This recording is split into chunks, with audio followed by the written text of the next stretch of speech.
Yeah. Okay.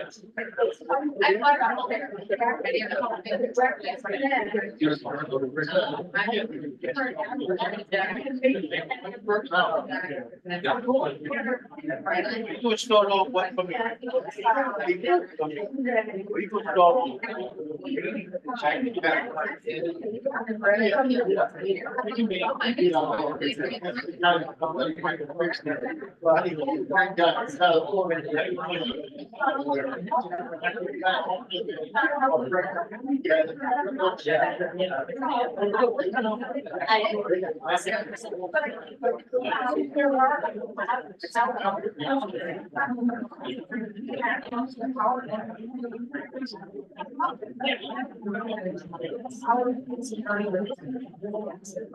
And so like that, or project,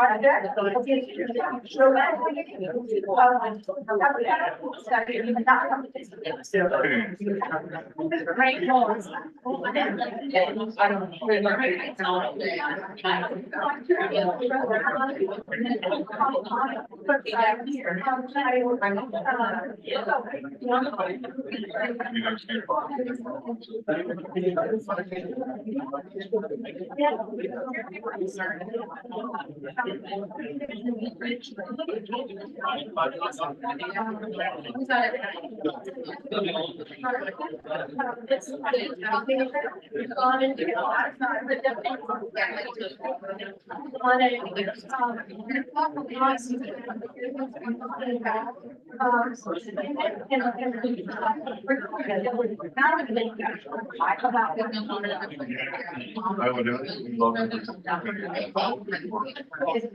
Like Margaret said, you're trying that. These figures are gonna get back.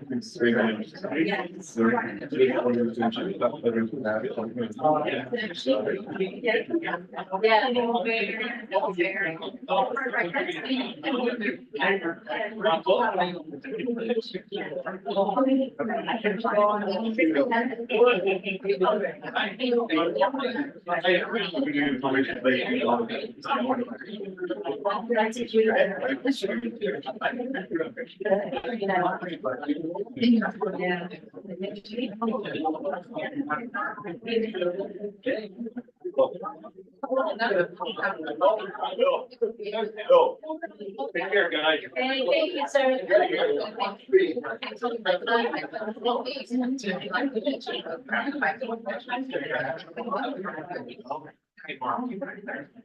Well, like I said, doesn't mean it has to go out of color.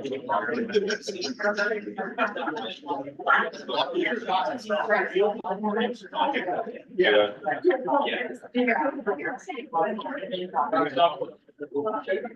I'd like to reconvene the safety committee meeting from earlier. Again, present are myself, Mr. Hauser, Ms. Blind, Mr. Rath, and Mr. Cost. Now we want to hear from a few other folks that were going to speak earlier. Just a point of clarification. So this evening, what we're doing with committee is, if we are to vote on this, what we're voting on is to take this to a full vote for city council. Okay, outside of our committee. This doesn't enact any laws this evening. It's just taking it for a vote to city council. If it were to go to city council, the ordinance would be read twice. First time, it would be read, we move on. The second reading is when we would actually take a vote onto the, to actually vote on the legislation. So if we were to pass this on this evening, the first reading would be September 16th. The vote would actually be on Monday, October 7th. We would have a break week in between there. Coming on next Monday. So the vote, if we take a vote this evening, this is not to enact the law. It is to pass it on to a full vote before the entire council, everyone you saw sitting up. Does everyone understand that piece of the process? Okay, I want to make sure that, don't think we're passing a law passing legislation into law this evening. Okay, all right. Again, I do appreciate everyone's comments. I do appreciate everyone's civility. If we can continue that spirit, I would appreciate it. Just by quick show of hands, how many do I have that still want to speak? 1, 2, 3, 4, okay, all right. Let me start, we might not get to everyone, but let me take at least take a few. Show me the hands again, want to speak? All right, so if you spoke before, hand down. Okay, all right, well, if you spoke in the first half, I've already heard from you. Wait, did you say to put your hand up if you spoke before? If you spoke before, keep your hand down. Oh, so if you didn't speak. If you didn't speak before, yes, all right, right here. Name and address for the record. Bobby Hayes, 86 Stonington Circle, Newark. I just have a question. My church is one that reaches out at least once a month to do homeless outreach. And again, we were told we couldn't do that on public property. My question is, who decided that and why? Good question. I do not know. I do not know that question. I do not know the answer to the question. I know that. We not to Now, because very many of us are in the same situation and we don't know why we're being told that. We're not hurting anybody. And we don't know who decided that all of a sudden we can't do this on public property. Chairman, may I ask you a question? Yes, Mr. Cost. Ma'am, what church are you with? Which, Newark NAS, ma'am? Newark NAS. Okay, And the director of the We Love Wednesdays is Cheryl Simpson. Been doing it for probably 10 years. and you were told that you could no longer do this, Correct. and you were doing it where? Just around the square, just, we might be on the east side of the square one night, 1 month, and then the other, we set up tables with food, clothes. And they just show up. When this meeting is over, I'd like to be able to speak to you. Okay. Thank you. Thank you. I have a little bit of an answer to that. Oh, okay, Mr. Marvin, go ahead, please, if you come forward and speak, thank you. Sure, it's, a lot of the issues with, providing those types of services on public property is, because of consistency. We have to be consistent. And what has happened in the past is that some organizations were giving out, supplies, clothing, and folks were just grabbing a couple of items and then littering everywhere. And then it's our responsibility to come in and have to clean up, taxpayer dollars, having to do that. So we had to make a consistent decision to not allow it because a few bad apples created the problem. And I'm not saying all, I'm just saying a few bad apples, and we have to be consistent in the manner in which we handle things. So that is one of the reasons why it became an issue, is because there were a few bad apples. Okay, I'm not saying that anybody who spoke here tonight is one of those bad apples at all, but I do know that did happen. Thank you. All right. Someone else, Mr. right here, yes.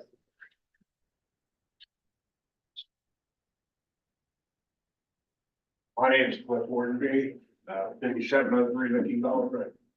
I got the first church up here with the shower ministry. We're homeless on Friday. We shower for 2 hours, hot meal, and shower for 2 hours. Give them a meal to take.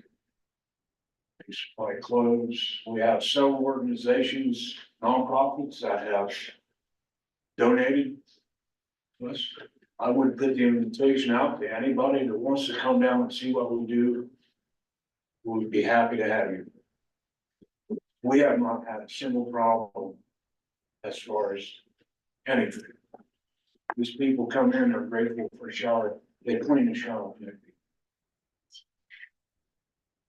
Several of them have said, if it wasn't for our ministry, they would be in jail. I cannot understand how we cannot keep doing it. Thank you. Do what you're doing.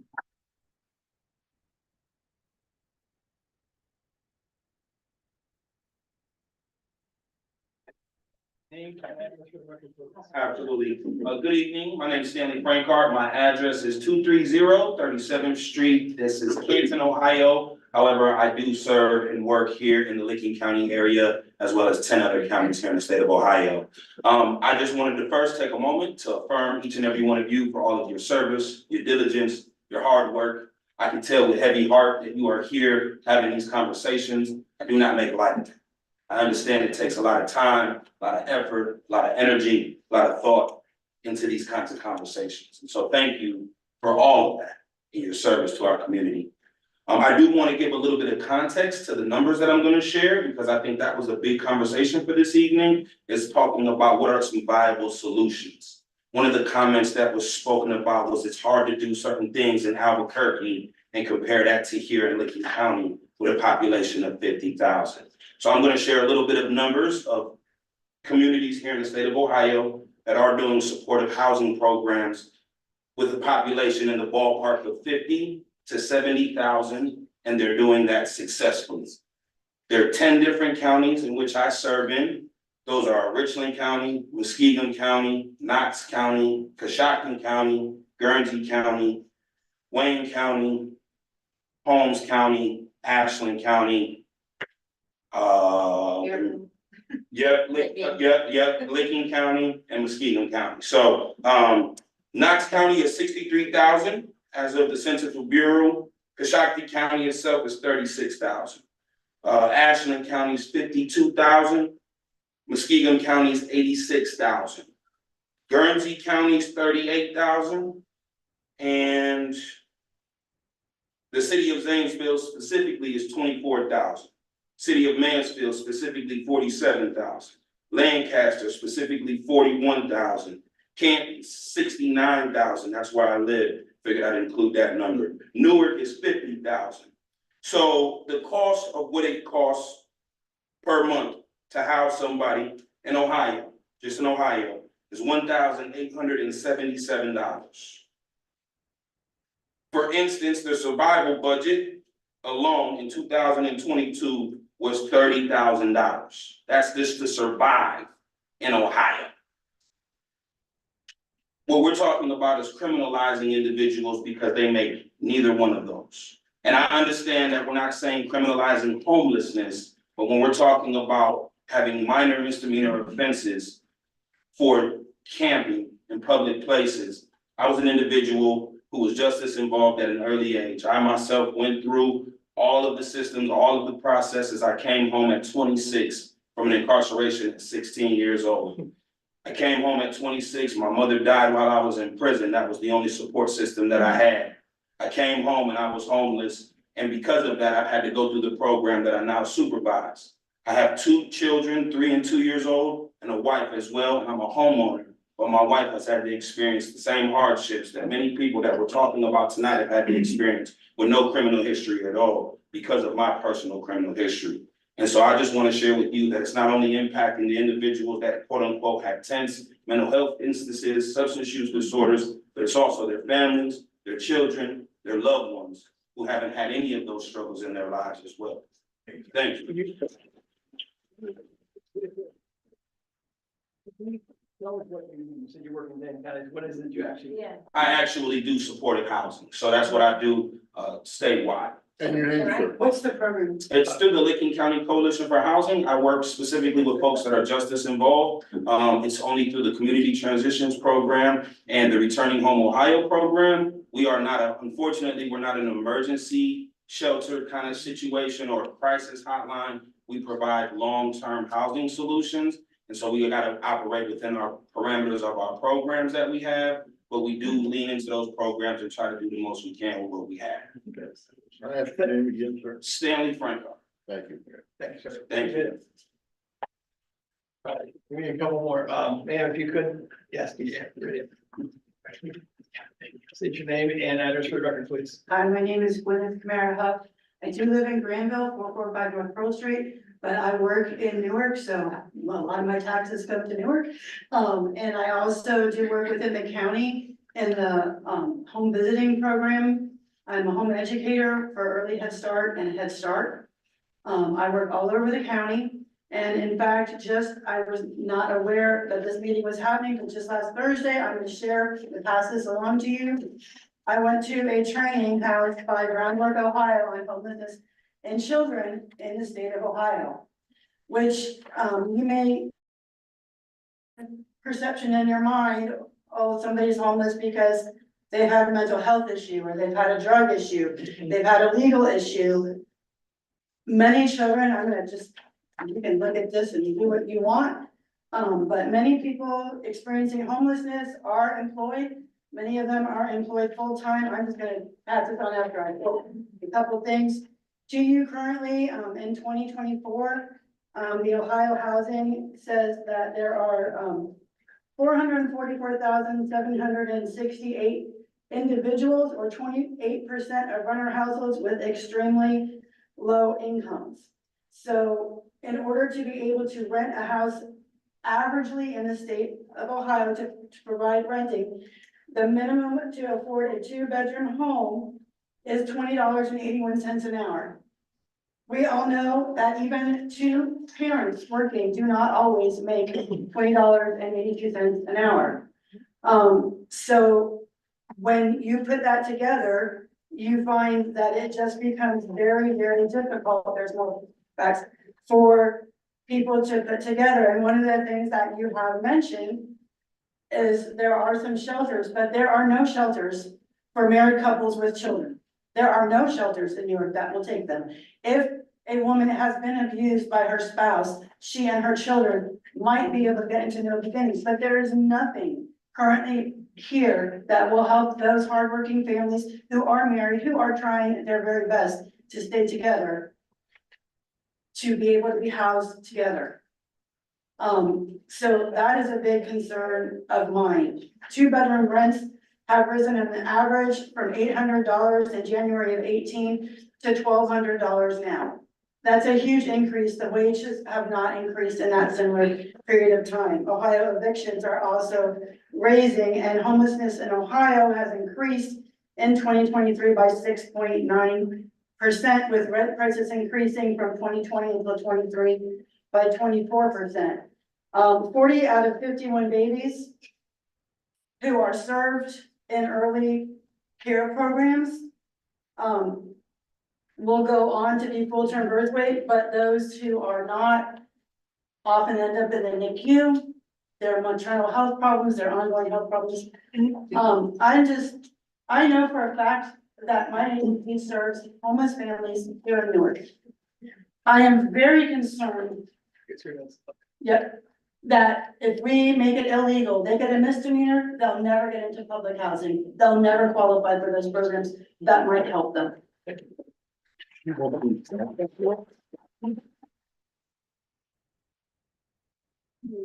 You want these back or are these for us? No, I can make more copies. Please share them with the council at large. And also, the person who put it on, the one about Ohio statistics, they might be somebody that you might like to reach out to for more information and suggestions they might have had from around the state that might have had success. Okay.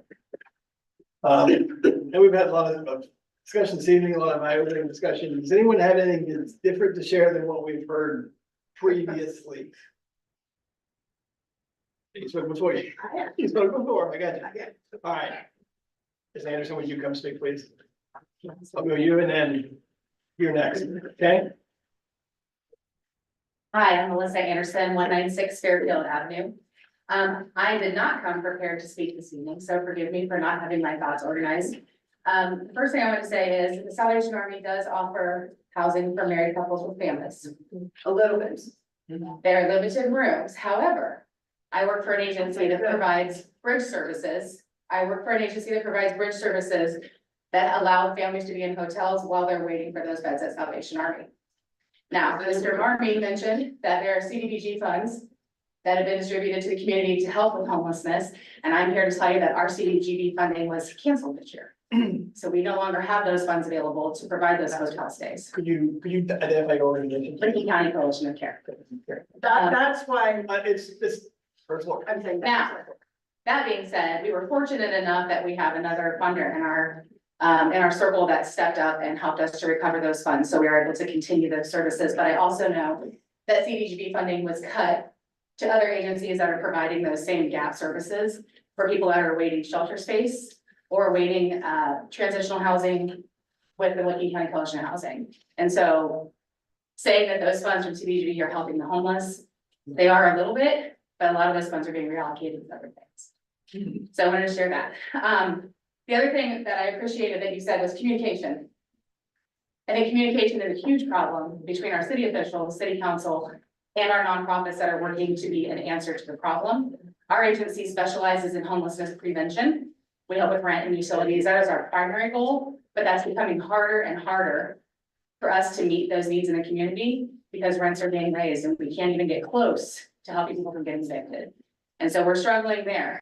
I know that I have reached out to Ms. Blind, invited her to my office last year in 2023. Was told multiple times that she was too busy, that she would get back with me. I would still like to invite you to come and see what we do with the Coalition of Care. As a citizen of Newark, I understand the city's desire to beautify our streets and to make things safe. But as we are pushing people out of downtown, they're in my neighborhood. They're in my backyard, they're in my neighbor's backyard, and the neighbor had somebody in their woodshed sleeping. So if we're keeping people safe, we have to come up with a solution that doesn't just push people out further in the radius of Newark, but gives them a place to be. And so I know myself, I work in conjunction with almost every other nonprofit here in Licking County, the biggest with United Way. We try to partner with other agencies. I would love to see us come together with city council and city officials to come up with a better solution for this problem as opposed to just pushing them out, because they're not leaving. And that is creating a safety issue. My children are not afraid of the homeless. I am not afraid of the homeless, but I don't want to encounter one in my backyard because they don't have someplace else to go. Thank you for your time.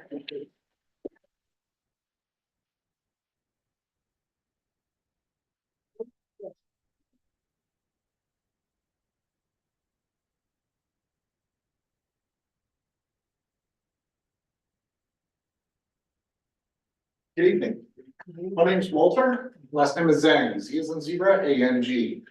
I'm at 467 Tuscarawas Avenue. Here, or I'm sorry, street, Tuscarawas Street here in Newark, first ward. So a lot has been said. I would encourage you all to do a little more research before taking this to full council. I'm a social worker by trade.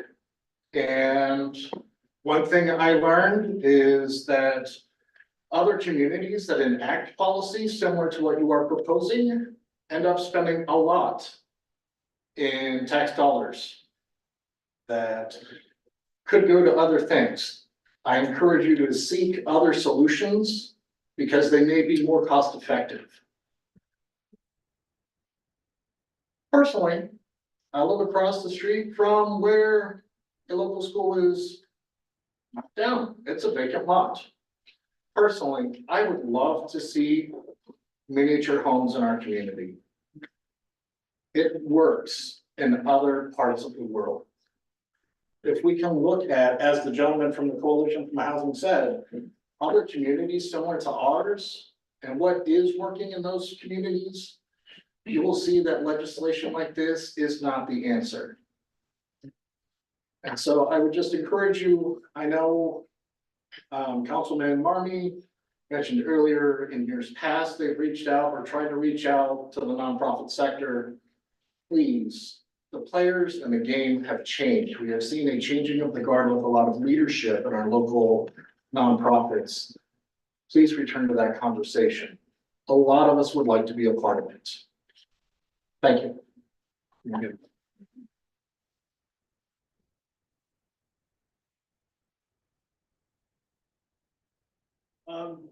So I know we've heard a lot of discussion from earlier, we heard a lot of discussion this evening. I wanted to hear everyone's kind of opinions. The information you've shared, we've got a page full of notes plus on different things that were shared. What I would like to do is I would like to make a motion to table this legislation to our next council. It would be another committee meeting on September 16th. So that we'd be tabling to a definite date of September 16th in a little less than 2 weeks from this evening. Do I have a second? Second. Second from Mr. Rath. So all those in favor of tabling this legislation for 2 weeks to the 16th to reconvene, can I have a vote of yes? Yes. Yes. Any nays? That passes 5-0.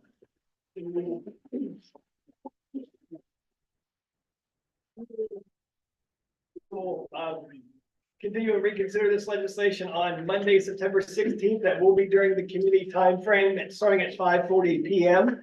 And then council will convene again at 7 p.m. So again, I thank you for all of your conversation, input, and insights, and have a good night.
Yeah.